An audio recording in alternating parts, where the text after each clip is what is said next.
Uh, One approach to understand the uh, South Asia is, of course, a regionalism approach. That South Asia is a region, and how region is carved out.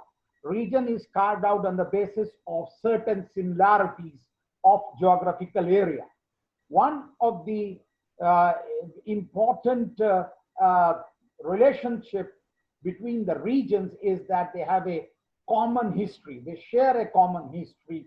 That is one of the important characteristics to define a region. The second is the culture. They have some commonality of culture, and culture as defined by Vitaler, that it is a way of thinking and believing, and doing things together. People are socialized in particular culture.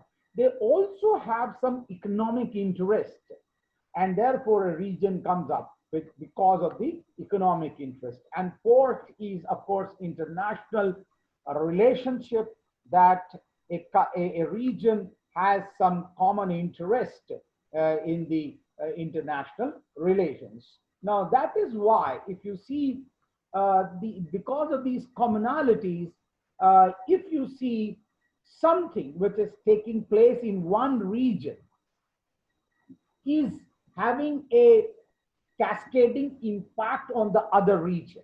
So something happens in India, then you can see effervescence in Pakistan, Bangladesh, or something happens in Tamils of Sri Lanka, you can see effervescence in Tamil Nadu. So there is always a impact of one region over the other because they have some commonality, they have relationship, and that's why we try to understand region in particular characteristics.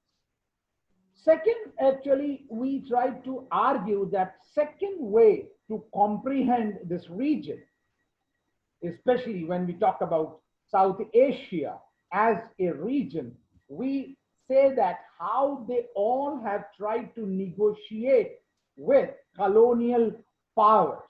So colonialism becomes a marker for evaluating the region. The third aspect is we try to do of modernization and development in terms of nation and democracy. So democracy, we have seen that how democracy was supposed to be consolidated in certain countries. And we can name, it was of course in India and in Sri Lanka, that was consolidation. The second was oscillation between dictatorship and democracy. How the democracy has oscillated between dictatorship. The third one, introduction of democracy in monarchies. And we saw that how in Nepal, democracy was introduced gradually, and dictatorship as well as the monarchy had to convince that democracy is there to stay. The fourth approach we tried to analyze was an evolutionary approach, historical and evolutionary approach to the region. And we have seen that how gradually South Asia as a region has emerged. You know, earlier they were subjugated as colonies. They were colonies. But later on, 1947, we see that how India is actually free, independent country and becomes a republic. And in 47, we see another country emerging in Pakistan. 1971, we saw another country emerging in Bangladesh. So how this space has gradually evolved from monarchies to democracies, from colonies to democracies, from dictatorship to democracy, how gradually it has evolved, that we have to actually keep in mind when we try to understand.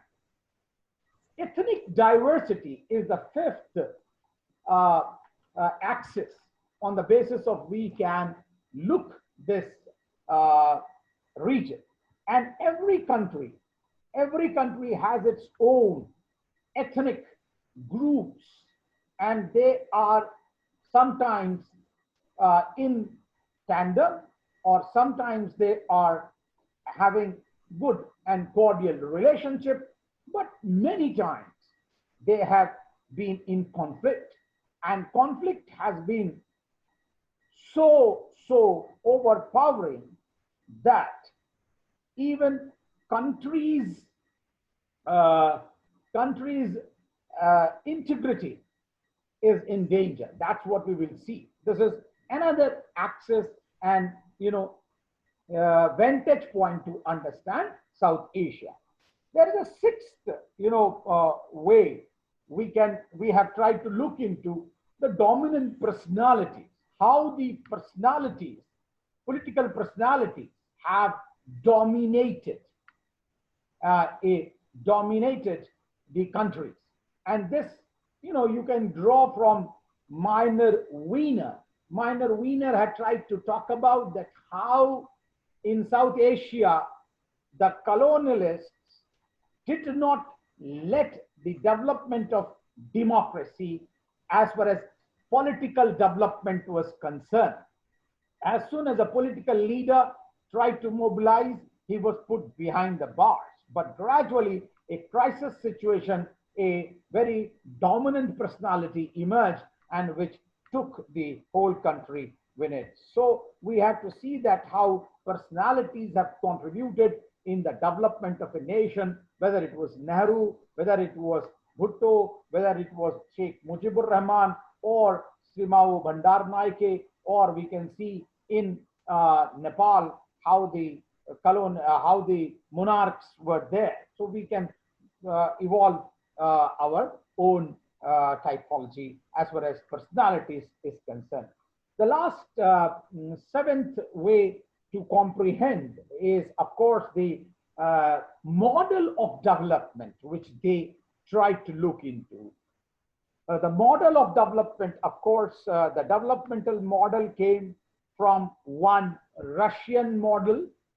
That was, of course, the we have seen that how India had mixed economy model, and on the other hand, there was a capitalist model dominated by how two superpowers dominated this region. One was US, another was Russia, and they wanted to actually attract the countries towards them. So capitalist model and the mixed economy Russian socialist model has been there. And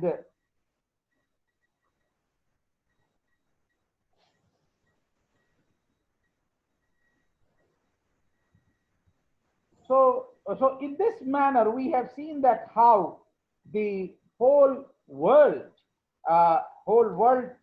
system, as far as actually South Asia is concerned, we can also look into, toward the contribution they made to the whole world. What is the contribution of the South Asia in terms of,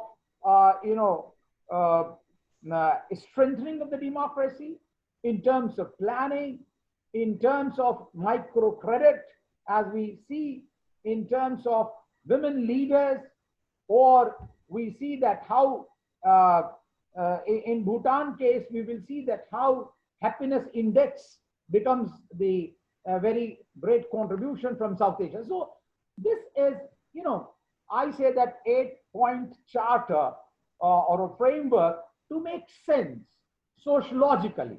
International relationship, people will try to see bilateral and trilateral, multilateral relationship. We are not dealing with that particular framework of relationship, multilateral and bilateral, or trilateral relationship.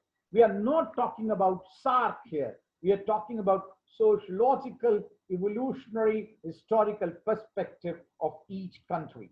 Okay. Now, just to I wanted to reiterate. So we come to today another country, that is Sri Lanka. And the easiest way to understand Sri Lanka, we have seen historically it had a lot of tug of war with colonialists.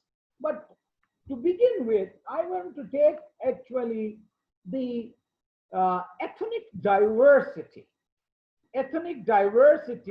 of Sri Lanka as the initial understanding of it. So, as far as written history is concerned, Sri Lanka has a written history. You can go, prehistory, you can go to also proto-history, but I'm talking about history, that is written, recorded history. And Sri Lanka has a history from 250 BC. That is where, its written history exists. I will come to that history part, but I'm saying that you can understand Sri Lanka history, the beginning of the Sri Lanka history from 250 BC.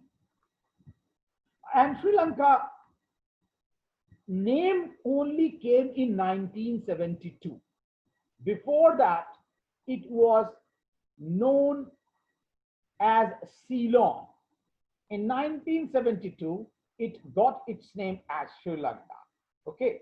Now, having said this, it was, of course, the new constitution of 1972 where this name was adopted. Now, population and diversity, that is the simple way to go into the details so that we can make sense what Sri Lanka sociologically stand for. So Sri Lanka, with the population, I think I was looking at internet, so it was somewhere actually 21 million, 2.1 crore people are there according to 2017.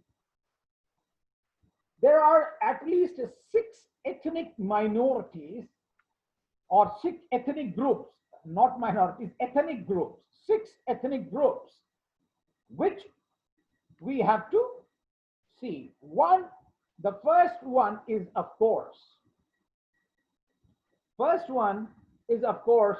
the Sinha Buddhists.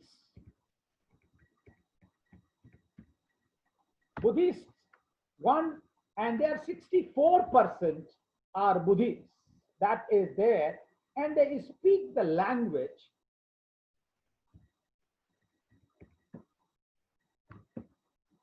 Sinhala language. 74% of the population speak Sinhala, and they are basically Buddhists. So this is one very important dominant group of Sri Lanka. The second is Sri Lankan Tamil. They are the second group, second largest group after Buddhism. They are Hindus. They are 12.6%. The Tamils. They are Hindus and speak Tamil. Now they are descendants of very ancient Tamil people, and if you see that they are, of course, an ethnic minority in conflict, but we will come to that later. The third group is Moors. Moors.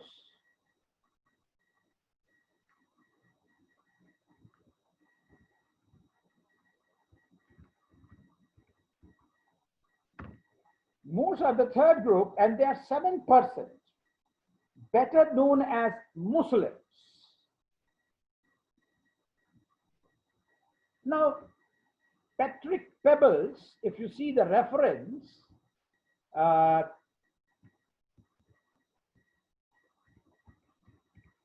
Patrick Pebbles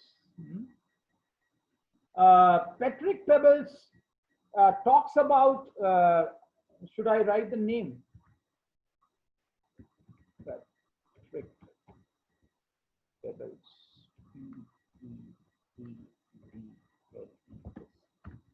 Petric pebbles. Oh, it should be EE. Petric pebbles.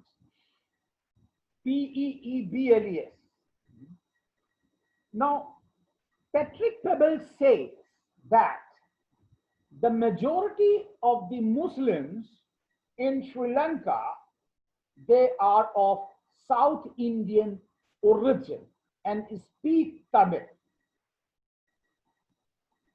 But there are also other groups, and especially British tried to distinguish these Muslims who were the descendants of the trading communities which had come from, Malaya, from Middle East. So they had descendants. So Muslims are not only South Indians, but they are also descendants of the trading communities which had come to, they don't speak Tamil. And of course, there are also Indian Moors, as they say. Now, Indian Moors, the British very clearly recognized that who are the South Indian Muslims, and also there were Muslims who had come from North India or different parts of the India. So they recognized it very easily. Also, there were Muslims from Malaysia. The Malay Muslims were also there, the community. Now, the Tamils, the Sri Lankan Tamils, they were very much antithetical to the Muslims, in the sense that those Muslims who spoke Tamil, they thought that they should be with them. Otherwise, actually, their numerical strength decreases. So they always wanted the Muslims speaking Tamil should be identifying with the Tamilians. But this was not the case, and therefore there was always an uneasy relationship. So this is the third group which I wanted to tell you about. The fourth group is Indian Tamils. Indian Tamils. They were Sri Lankan Tamils, and now we are talking about Indian Tamils, constituting approximately 5.5% of the Sri Lankan population. They also speak Tamil, and they are Hindus. But they try to identify themselves both. Now, a few lines about these Tamils. When did they reach there, and how did they go there? I think it's very important for you to understand if you are writing something about South Asia. So in 19th century, by the British, they reached there, 19th century, especially from 1820s to 1880. That is called as coffee era. During this period, because of the plantation economy of the Sri Lanka, these people were taken by the British there, and the Tamils, Indian Tamils in Sri Lanka, at one point in time constituted some 15% of the total population.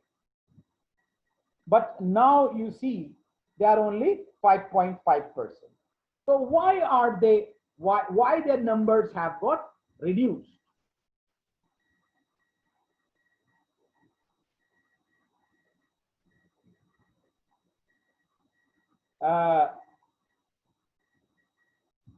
So right now, if you see, their number is only 5.5%. Why that is? Now the Tamil population, Indian Tamil population decreased because of three reasons. One, there was, repatriation of the Indian Tamils, 1966 or so. There was a Shastri, Shastri and Srimao uh, signing of a treaty in which repatriation took place from there. So some 5 lakhs or so they came to India. Rest were given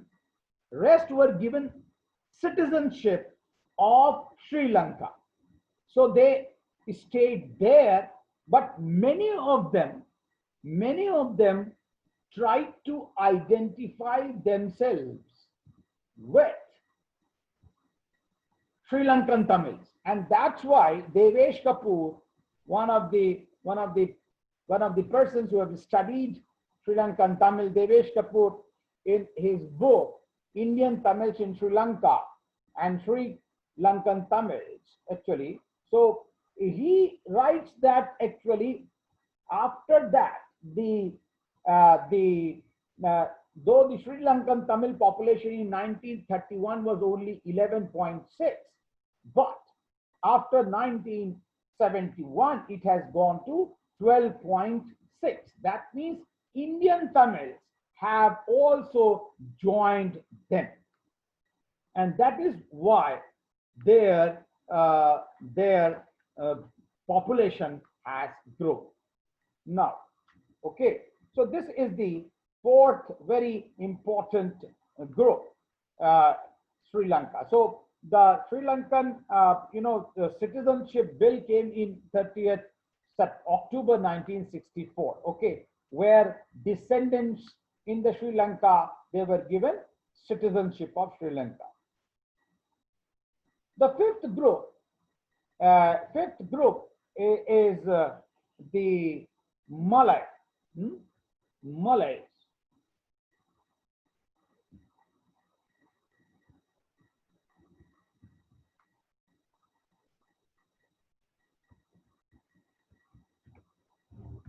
Malay people who had come from Malaysia, and they are actually from that origin.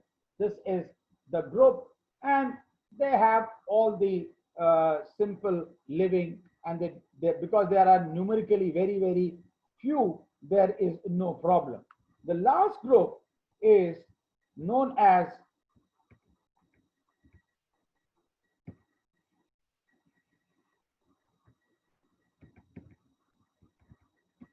Burghers.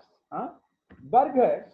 The Burghers are the descendants of Portuguese, Dutch, and most commonly a mixed European and Sri Lankan ancestry. They mostly speak English at home, but they formed a great elite. They formed a great elite, there. Okay. Now these are the 6 ethnic groups which comprise Sri Lanka. What is this question? Who are the anti-Muslims now? The Indian Tamils, right? Who are opposed to due to lack of Tamil solidarity? Well, the right answer is Buddhists are basically now against Muslims, and the present president is alleged to be running a Buddhist organization who are against the Muslims, and it has been reported in newspapers also. So yeah. In between, you were talking about a particular group of Tamils being opposed to Muslims due to that there's no solidarity among the Muslims because they're Tamils. There was solidarity expected from them. So I didn't get that group, which was. No, I was saying that actually the Tamils, the Sri Lankan Tamils, they were taking Tamil Muslims who spoke Tamil for granted, and that they said that no, you should identify with us, and therefore there was relationship, very you can say uncordial the relationship was not very cordial. It was, of course, very lot of conflict used to take place between the Tamil Muslims and Tamil Hindus.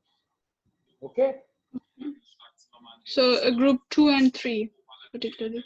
Yeah, Tamil, Sri Lankan Tamils and the Moors who spoke Tamil language. Okay, thank you. Yeah. Now this is another actually aspect of Sri Lanka we approach. Now we come to again our periodization of evolution of Tamil society. So I'm not going into great detail, but definitely I will like to take, you know, 3 epochs in detail. But first, let me give you the typology which has tried to evolve, and I have taken this from the typology I have evolved myself, but the dates have been given by Patrick Pebbles in his book, The History of Sri Lanka. The History of Sri Lanka, Patrick Pebbles. Okay, so the dates he has given, but I have tried to evolve this history a little bit. So I will like you also, when you are reading, please do read ancient history very carefully. Ancient history of Sri Lanka is very important because it is said that 1990s, the ethnic strife between Sri Lankan Tamils and Sinhalas, they had roots in the ancient and medieval history. Okay, so from there I think it becomes easy for you to locate. So the first epoch, I will come to the now history, the evolution of Sri Lanka, Sri Lankan history. The first epoch in the making of Sri Lankan history begins from 250 BC. Okay, you can go prehistoric period, you can go to Mesolithic period, you can go also to proto-history, but I don't think that it serves our purpose. But this, I think, to my understanding, to my analysis, 250 BC becomes really starting of the modern history. Why I am saying so? This, according to historians, during this period, 250 BC, this is the period when Indian king Ashoka had sent an expedition to Sri Lanka to convert the rulers to Buddhism. And those who know that Ashoka converted to Buddhism, okay, and then he started spreading that. And that was where, when he sent his son and daughter, son Mahindra and daughter Sanghamitra, to Buddhism to convert the rulers. And that is why I thought that if you see today, the dominant religion in Sri Lanka is Buddhism. That's why I thought that this is really the starting point of understanding Sri Lanka. So the rulers got converted, and you know, with this we can see that the Buddhism started getting established in Sri Lanka. That is the first epoch. Now it is BC, but the second epoch, if you take, second epoch is, I have taken it from 310 AD to 328 AD. Why?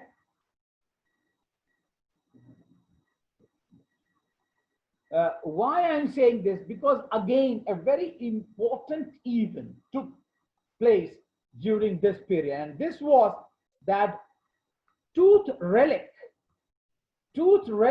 of mm, this photo starts coming in. The tooth relic of Buddha was brought to Sri Lanka. Okay, the tooth relic of Buddha was brought to Sri Lanka. And this is considered to be a very important event. Why? Because it is understood as a national pride. So national pride, and it is happening 560 years. If you start from BC, 250 years, 0, and then, so it was happening after 560. Now, another important event to remember and record is that Fahian visited Sri Lanka during 411 AD and 13 AD. Okay, so there is also an important version of Fahian to understand Sri Lanka during this period. And it is also said that during this period, what we call 7 Dravidian kings ruled. Anu Radha, R-A-D-H-A-Pur.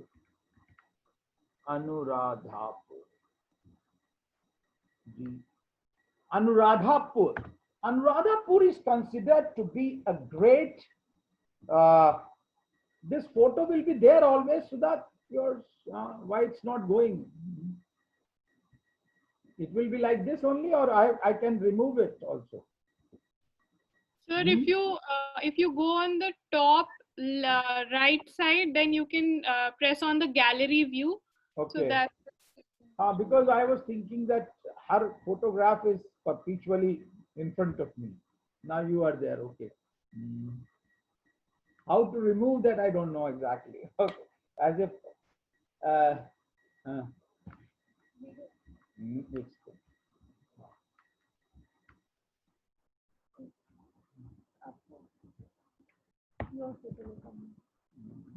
मार दें ऐसे. Okay. So that's why I'm saying that now Anuradhapur was considered to be one of the most important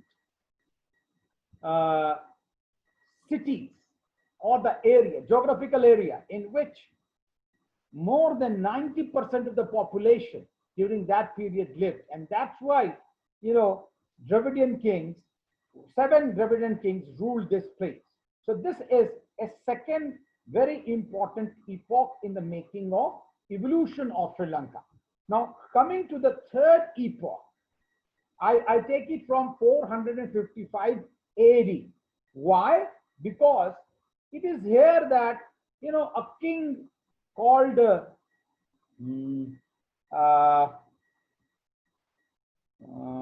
think it is Dhatusena, Dhatu, Dhatusena. Why are they going in front of me? Dhatusena formed a Maurya dynasty here. Why? Because actually I'm just saying it is Maurya dynasty because we are familiar with the term, because it was here also. And the spelling of Maurya is M-O-R-I-Y-A. Maurya. Maurya dynasty here. Now, why I'm especially underlining Maurya dynasty, because then you see that there is a story where Tamils draw their legacy from Tamil rulers, and Sinhalas try to draw their legacy from the northern India. So there is also a wedge already created. Now, it is during this period I want to argue that there are 2 very important documents which have to be also kept in mind. One was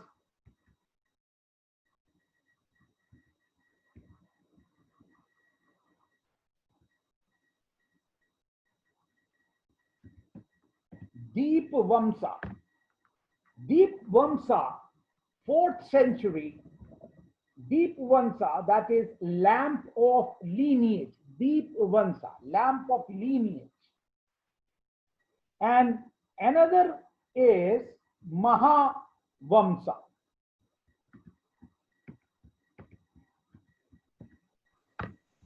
Mahavamsa. This is the fourth epoch. Uh, This is the fourth epoch, or you're continuing with the third one itself? Third means? The epoch I'm talking about. I'm talking about third epoch. Okay, okay. Third epoch, in which I'm saying that actually two very important documents. One is Deepavamsa and another is Mahavamsa. They were also composed during this period. And why they become important? Because these are the documents, these are the records which give you a very, very systematic development of Sri Lankan history. The historiography is in written form, Pali language, and it can be also deciphered. That's why it becomes written history. So this is, continuation of the third. Now, from 455, I will actually go on till 1000 BC or so on. That is the third 1000 AD, where actually I want to keep this for third epoch. Now, three very important invasions are there, and this is of Chola dynasty, and Chola dynasty belongs to South India.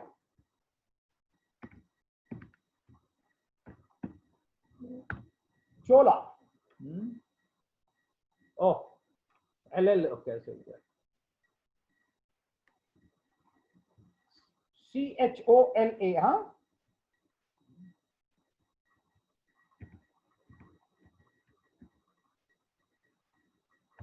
Chola. So Chola invaded for the first time.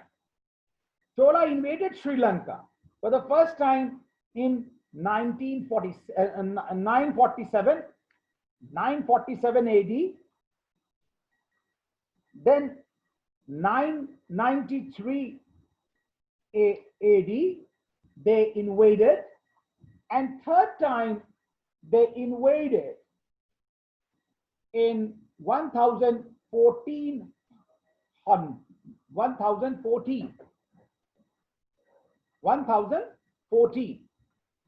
And then they recaptured the regalia, the palace, Anandpur.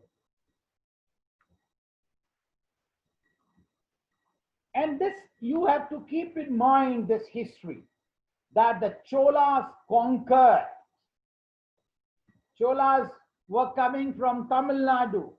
The Tamils conquered Sinhala somewhere. This is the mythology which is still there, right in the minds of the Sinhalas. Okay, this is the third epoch in the making of, say, starting from Maurya dynasty within the within Sri Lanka, and attack of Cholas, conquering them and started ruling Anuradhapur. This is the third. Fourth epoch is important for us. That starts from somewhere 1055 AD and goes till 1070.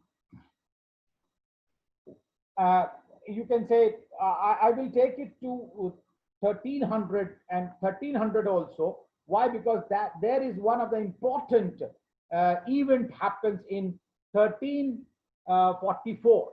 1344, Ibn Battuta.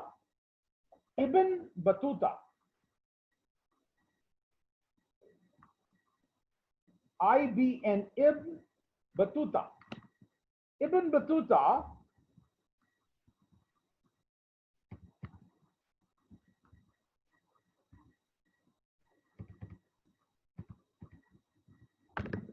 Ibn Battuta, the great traveler, visited Ireland, and he gave a very important story.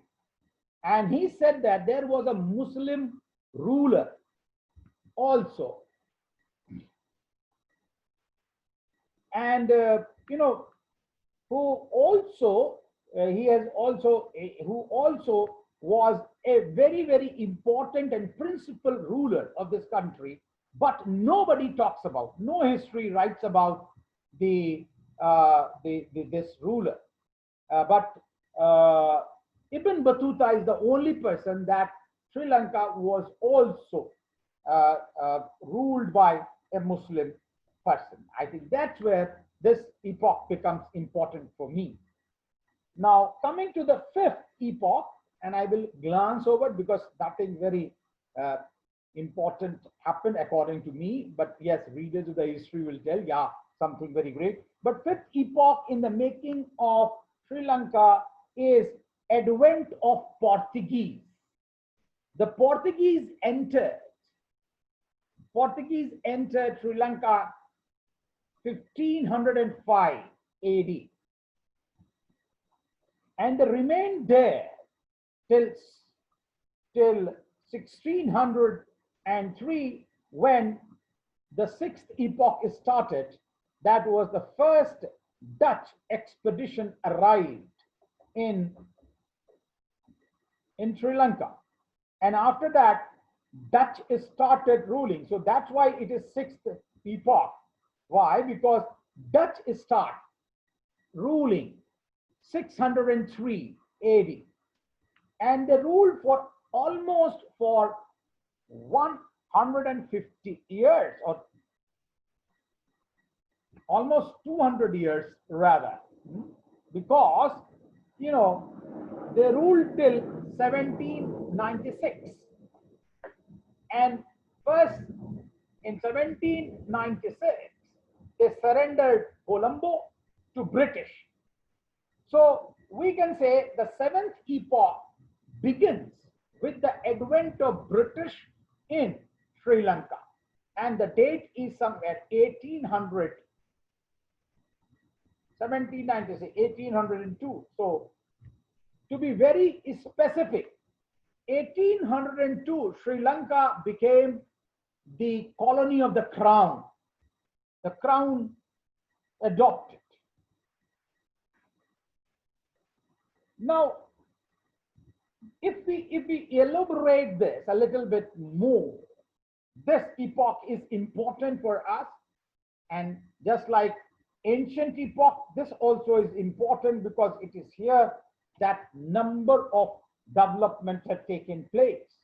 We can count, number of developments in the sense that we have, economic development, we have political development, both during this period.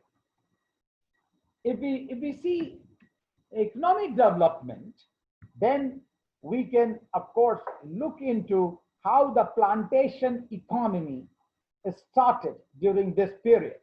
And plantation was the coffee plantation. Coffee plantation, the first coffee plantation was in 1823.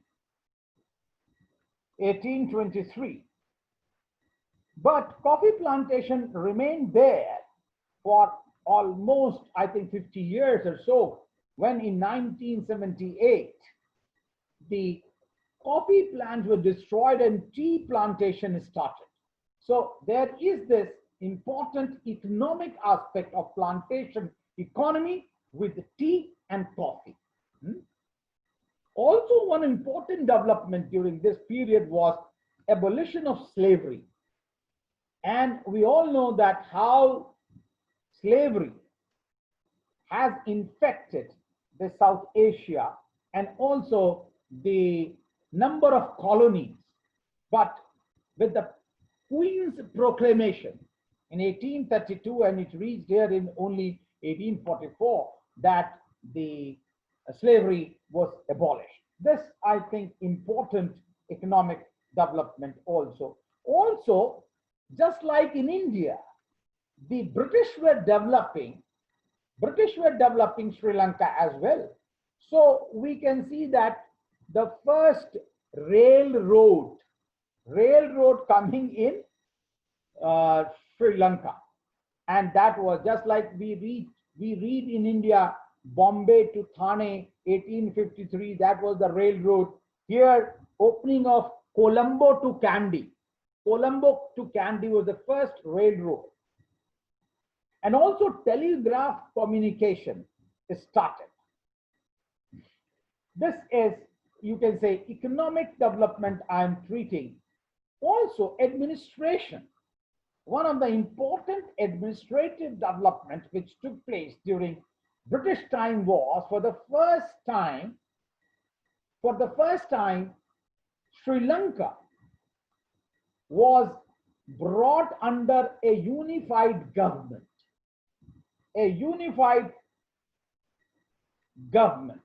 And for the first time, five administrative provinces, they were created. Now, this is a little bit of administrative side. Also, political development. What was the political development? One was, of course, the suppression of any type of mutinies which emerged. One was very important mutiny which was suppressed in Kandyan province, rebellion, 1817 and 1818. I take it 1818 very important because communist Marx was born somewhere. So here 1818 there was a revolution which was going on, and it was suppressed by the British. So that is one very important political development. And after that, I think development in political stage. 1912, the first legislative council elections were held, just like parliament. And this was 1912. And after that, 1931. So centralized, and after that, we see that how federal system is taking the legislative, that was state council elections were held in 1931. 1931. The second legislative elections also happened during the British period only, 1936, second legislative council elections. And the last elections to the parliament under the dominion status, that also took place, 1947. 15th August 1947 elections were going on when India was getting freedom. Now this is, before this, in 1946, a very important development in the history of Sri Lanka was that it got its constitution. So constitution, election, and government, they were all at place. And then in 1948, Sri Lanka got independence. Sri Lanka got independence 1948. The Ceylon Act number 18 was passed 1948. Now this is what I call as I was in 7th epoch. This is the end of the 7th epoch and beginning of the 8th epoch, when Nepal becomes an independent country and starts marching on its own. Now, this epoch you have to also do in little bit great detail. Why? Because in this lot of political upheaval, lot of uh, a lot of political maneuvering, and also uh, seeds of a wedge. Three nationalism were vying. One was Sri Lankan nationalism, which was combination of educated English elite from Sinhala and Buddhist both. That was Sri Lankan nationalism, which was trying to assert itself. On the other hand, there was a Sinhala nationalism, based on religion and language. Religion was Buddhism and language was Sinhala. So people wanted that Buddhism and Sinhala should be given proper respect. They should be given, or they should be raised to their ancient glory, because the Sinhalas thought that Buddhism has lost its glory. And it has lost its glory on the discrimination, on the basis of discrimination. And this discrimination has assured because of the British missionaries. British missionaries have forced that Buddhism should not be given proper respect. So that is one Sinhala nationalism which was emerging during this period. And the third was Tamil nationalism. And Tamil nationalism was, of course, for this, I tried to argue the case which was referred in the beginning of Christopher Zephylet, that nationalism is nothing about the sentimentality, rather it emerges out of objective conditions of deprivation.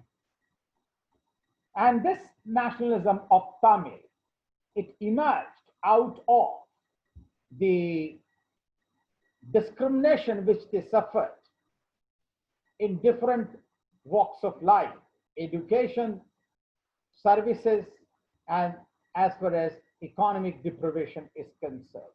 Okay, so therefore, this epoch, that is eighth epoch in the making of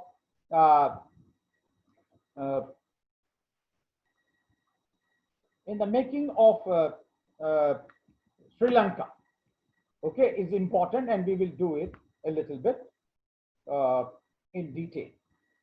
The ninth epoch, am I correct? Ninth epoch? Yes, sir. Okay. So ninth epoch starts from 1972. Okay, 1972. Why I say ninth epoch? Because it is here a new constitution. New constitution was promulgated. Not only the new constitution, but a new name was given to the country. 1972. Ceylon was renamed as Sri Lanka. And it is during this period, you know, it is said that during this, from 1972 to 78, I'm saying 78, the prime ministerial form of the government changed to presidential form of the government. See political change assured in Sri Lanka, and that's why this epoch also becomes very important into the contribution and development of Sri Lanka. Now comes the 10th epoch, and this is where I start that I begin with this 83 onwards.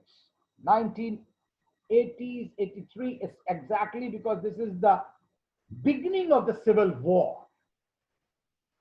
And civil war, as you all know, existed for 26 long years.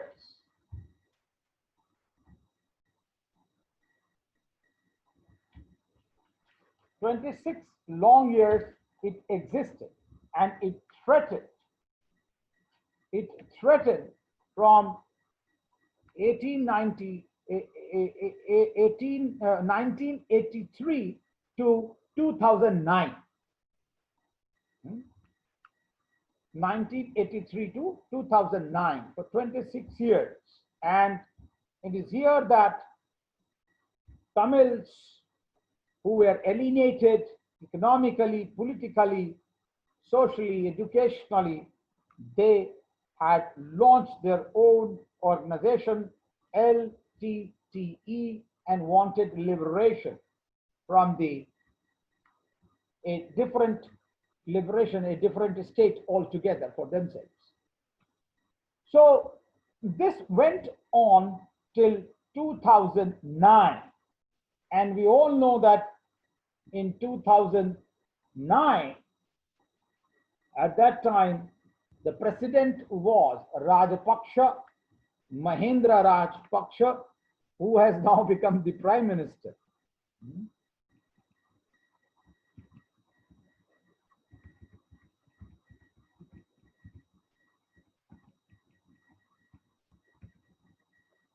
Mahendra Rajapaksa was the president, and he defeated, it is said, he defeated LTTE, Liberation Tigers for Tamil Eelam, and the war was over. But you see, a rough estimate reveals that 80,000 to 1 lakh people were killed during this civil war, which existed for 26 years. During this period, LTTE was declared a terrorist organization in 32 countries, including India, US, Canada, and number of European nations. And after 2.5 decades of this fighting, and lot of failed talk, peace talk, we know that India had also sent a peacekeeping force, and this all failed. And after this failed talk, there was this war. So from 1983 to 2009 is the another epoch which we were talking about, that is 10th epoch. And last epoch is now after 2009. After 2009, we start a new epoch, or we can say after 2010, because elections were held in January, in 2010 January, and capitalizing on the civil war victory in 2009, Mahendra Rajapaksa sought an early election and won the election in 2010. Now, you know that he came to power in 2005. He had already won the election in 2005. So 5 to 10, that is one. Another, he had 2 stints of president. So he wanted that this should be, he wanted to change the constitution, and he said that let there be, for president should be forever. Whenever he wins, he can be, not 2 terms, because there is a fixed 2 terms presidential thing. So people did not agree. Now Mahendra Rajapaksa was basically there. But in 2015, he was defeated. In 2015, he was defeated, and his own minister, his own minister, Sri Sena. Sri Sena. Sri Sena Maitripala. M-A-I-T-R-I. Maitripala. Sri Sena Maitripala won the election in 2015 and became the president. But now, in 2019, November, we all know 2000 November, we have come to know that Mahendra Rajapaksa's brother, oh, what is this? Brother, elder brother, Gotabaya, G-O-T-O-B,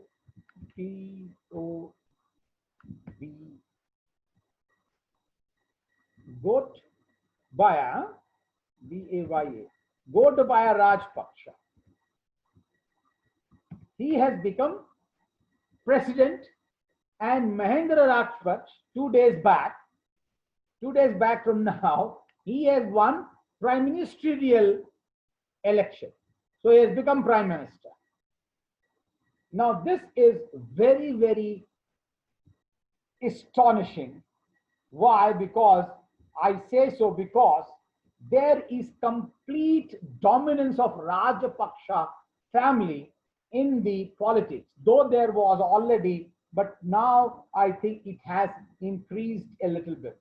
I just want to talk about that how Rajapaksa family, and this what I'm trying to argue with my own vantage point is that how families, how personalities dominate in South Asian politics. Now this Gotabaya Rajapaksa, as you say, is brother of Mahendra Rajapaksa, I just told you, who was the president of Sri Lanka. But when Rajapaksa was president, Gotabaya Rajapaksa was the army officer, and he served as defense secretary during his period. And he was responsible in the onslaught on the LTTE. And he was also responsible. Gotabaya led the military campaign against LTTE, Liberation Tigers of Tamil Nadu. And he said that I have defeated the LTTE. And of course, you know, murder of or killing of Velupillai V. Prabhakaran. Now this has a very, very important impact on the psyche of the Sri Lankan people. Why? Because they say that brothers have defeated terrorism. Brothers have defeated terrorism. Now there are at least Rajapaksas are 4 brothers. There are 4 brothers. One I have said, Gotabaya Rajapaksa, now who is the president, he was defense secretary. Mahendra Rajapaksa, who is now prime minister, was the president. And there is also one brother called Basil Rajapaksa. He was member of parliament, and he was, when Rajapaksa was basically president, he was the advisor to president. Basil, B-A-S-I-L, Basil Rajapaksa.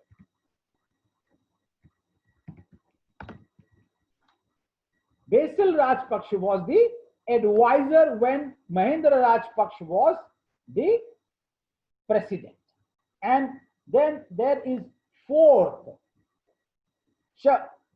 Chamala, C-H-A-M-A-L, Chamala Rajapaksa. Rajapaksa you can write, who was the Speaker of Sri Lankan Parliament during 2010 to 15. Now, I was reading, I was reading this election, So I have come to know that son of Mahendra Rajpaksa has also come to parliament. And there is also, son-in-law also of some people. So we can see that how a family dominates Sri Lankan politics. Before that, it was, of course, Srimavu Bandaranaike family and Kumartunga family clubbed together. I'm coming to that little bit. But we should note that this war, the psychology, which the dominant narrative which has been created in Sri Lanka, that is very important because of this whole defeat which these brothers led. And what is that dominant narrative? That there is, of course, a muscular Sinhala Buddhist supremacy. A muscular Sinhala Buddhist supremacy. That is the dominant narrative which is existing. Now, this is a outline. This is a outline of Sri Lankan history till today, which I have tried to sketch. Okay, but one thing which I wanted to do was in detail was ancient history. I think that is for us important because that will help us to. We have just seen a little bit that how Sinhala nationalism and how Tamil nationalism crystallized. But I think if we look a little bit in detail, I think that will also help us to understand the narrative, especially two narratives which have been given to us by Deepavamsa, that is lineage, lamp of lineage, 4th century, and also Mahavamsa. If these two narratives, I think we will keep in mind when we will evolve the history of ancient history of Sri Lanka, because that will help us how the animosity and how the grudging animosity which exists between Sinhala Buddhists and the Tamils, which has led to the development of ethnic rivalry and which has created and which has hampered the unity and integrity of the country itself. Okay. So can I stop here or should we go ahead?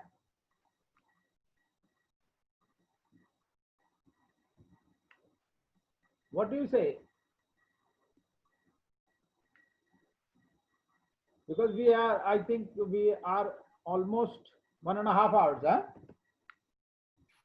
Yeah. Okay. Huh? I think we can do it next class, the ancient part. Ancient part, okay.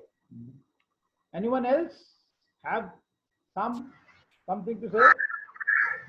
So next class. Next class.